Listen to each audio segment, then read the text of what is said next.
Patrick Janssens has lived in England so long that we've claimed him as one of our own. But his life in greyhound racing started a long time ago in his home country of Belgium, and it was all down to one random man and his dog. In my home country, it was I was at home, just playing on the streets, what you did when you were a kid.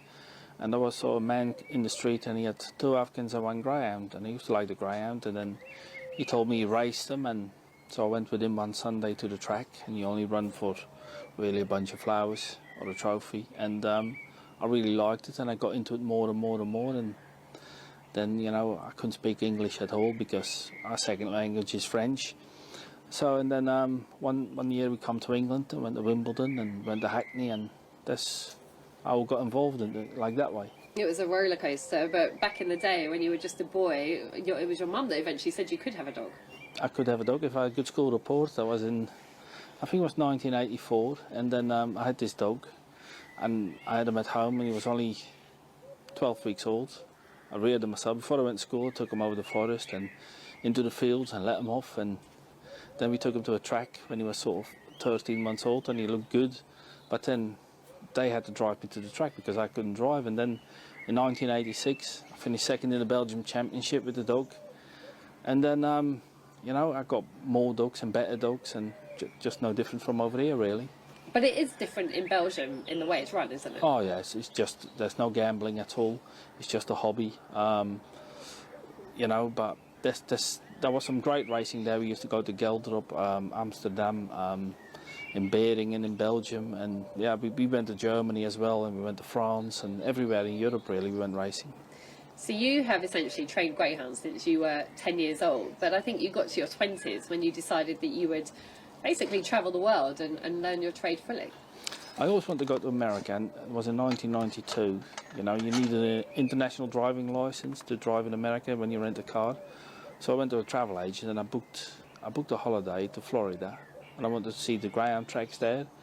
And then my mum, she says, you can't go there on your own, she should come with me. So and we went there together, and I went to Biscayne, Hollywood, to all them tracks down there. I went to the big, where all the trainers were. There were loads of dogs and schooling tracks, and yeah, and that's where I sort of saw a lot of things, and that's how it all come about really. And then, you know, at a certain age, when I was sort of in the late 20s, I used to come quite a lot to Walthamstow, went to Ireland a few times, and this and that. We had a dog with Gary Baggs at the time as well, and then I decided I would like to work in greyhounds, and then that's when I went to start for Matt O'Donnell. That was in Ireland, and you worked there for around about 9 months. Yeah. How much did you learn there? Yeah, I learned quite a lot there, but then, you know, when I worked for Matt O'Donnell about 4 months, something like that. Then I worked for Pat Dalton as well there, and the only thing there is that when you have a good dog, most of them get sold, so you know, they all have them dogs and they get moved on, so you never keep the dog really. Some of them do, but most of them don't. And then I thought to myself, you know, I don't really like this system, and it's always the same dogs. You know, they're looking for that Derby dog, that 550 dog for Shelbourne. So if they have a stayer or a sprinter or anything like that, they're really no good in Ireland because there's not enough races for them. So, and then I thought I'd try England, and I had a few conversations with different trainers and everything, but nothing come from it really. And then one day there was an advert in the Racing Post, and I rang, and it was Linda Jones, and I rang her, and she said, would you come for an interview? And I flew over, and I met her at Walthamstow, drove back to the kennels, met Mark Wallace, who was assistant trainer, and that's how it all, and I started on a Thursday. And how much did you learn there? Yeah, that's where I learned the most really, you know, because you get so many dogs going through your hand, and it's not about how you train dogs, it's about knowing the personality of a dog. And every dog is different, and sort of knowing the dog, what makes him tick and what don't. 2 massive things happened whilst you were at that kennel. Firstly, you met Cheryl, your wife. Yeah. And secondly, you were involved in a Derby winner in Kind of Ready. Yeah, that was amazing really. You know, I met Cheryl in 2004. I met her at Walthamstow, Charlie Chance, after Racing Post Festival. And then in 2005, Cheryl moved up here, we bought a house and everything, and we worked at Marks, and then unfortunately, you know, Walthamstow closed, and that was a real downer really in 2008. And that took a lot of the glory away really, because you know, that was really hard for Mark financially as well. And but then we had all these litters, what people bred really for wolf. Then we had this kind of ready and kind of easy, and they looked really good dogs. And then, yeah, the dream come true in 2009. Was it always your ambition to have your own licence? I think it's everybody's ambition, you know, but it's financially, can you make it pay? That is the thing. And when I worked at Mark's, I really liked it, I loved it. But in the end, you know, when Walthamstow was closed, and you had to go to your Harlows, and there's no disrespect going there, you know what I mean? But there was no toaster. You know, we were graded at Yarmouth and everything, and I sort of got a bit fed up with it. And then I went to do a bit of painting and decorating, and then Charles Fanous at Pre-Market Pets rang me, and he says, would you take this over? And then I had a long discussion with Charles, and I took it on. And then I worked from home, and I had a unit where I had storage and everything, and I'd done it myself, and then I got busier and busier. And then Cheryl left Mark's as well to help me, really. And then in 2014, we bought his place, you know. But I was lucky through Les Anderson, you know, he passed away now, unfortunately, and he found me this place because his best friend lived here.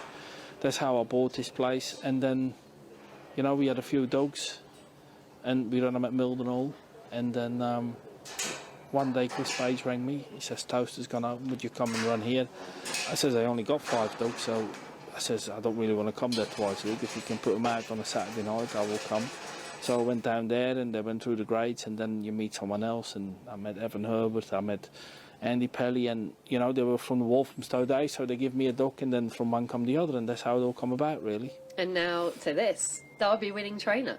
How does that sound? Yeah, it's amazing, really. You know, that was when that, you know, you always dream about these things, and, you know, you always think, oh, it will never happen to me, sort of thing. But, you know, when last year, sort of, when Galala Line, he was such a game little dog, such a battler, and, you know, I thought he could do it, but, you know, he was sort of around the 29-40, 29-30 mark, you know, and then, you know, Thorn Falcon, he kept improving, and when they got to the final and they got round the first 2 bents in front, I couldn't believe that. I pinched myself, really, and, yeah, it was an amazing feeling.